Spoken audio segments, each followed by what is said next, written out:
Hello, আসসালামু আলাইকুম। কেমন আছেন সবাই? আশা করি ভালোই আছেন। আমরাও আল্লাহর রহমতে ভালোই আছি। আর একটা নতুন ভিডিও নিয়ে চলে আসলাম আপনাদের কাছে। যে যেখান থেকে দেখছেন কাছে এবং দূরে সবাইকে স্বাগতম জানাচ্ছি আমার সুইটি ব্লগ চ্যানেলে। প্লিজ সবাই ধৈর্য সহকারে আমার এই পুরো ভিডিওটা দেখে নেবেন।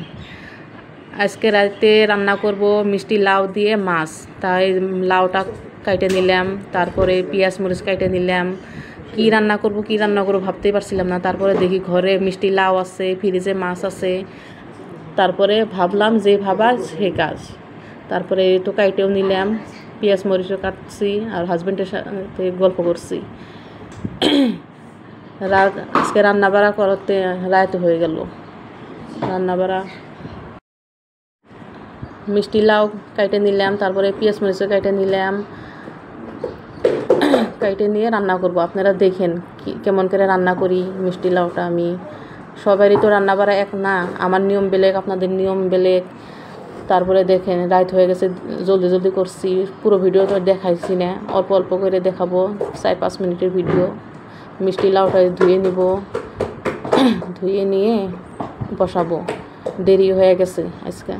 রান্নার ফাঁকে ফাঁকে আমি অন্য কাজও করে নিচ্ছি। তারপরে দেখেন কড়াই বসিয়ে দিচ্ছি। আমার আজকে তেলও নাই, তেলও অল্প আছে, যেখানে আছে সবখানি ঢেলে দিলাম। তারপরে দেখেন তেলের মাঝে কালো জিরা দিয়ে দিলাম, পেঁয়াজ দিয়ে দিলাম, দিয়ে এখন আরও সবজিতে মিষ্টি লাউর মাঝে আমি দিছি মশলাপাতি যা যা দিবেন লাগে সবই দিয়ে দিছি এক এক করে। হলুদ গুঁড়ো, মরিচ গুঁড়ো, জিরা গুঁড়ো, ধনিয়া গুঁড়ো সব দিয়ে দিছি। স্বাদ মতো সব দিয়ে দিছি, আপনারা আপনাদের মতো দিয়ে নেবেন। আমিও দিয়ে দিচ্ছি, দিয়ে চড়িয়ে দিলাম। তারপরে তো নাড়ে নিলাম, তারপরে কষাবো ভালো করে। জিরে গুঁড়ো দিতে ভুলে গেছিলাম, তাই দিয়ে দিলাম। এখন ভালো করে কষাবো আমি, ভালো করে কষায় তারপরে ঢাকনা দিয়ে দিব। তারপর আরও নাড়বো। সবজি ভালো করে কষান হলে সবজিটা টেস্ট হয়।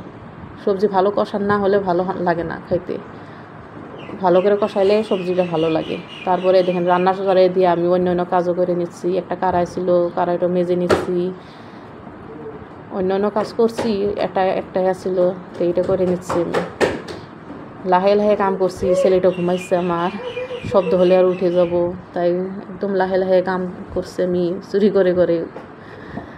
তারপরে এই তো সবজিটা কষানো হয়ে গেছে প্রায় আমার। দেখেন কালারটা কি সুন্দর হয়েছে।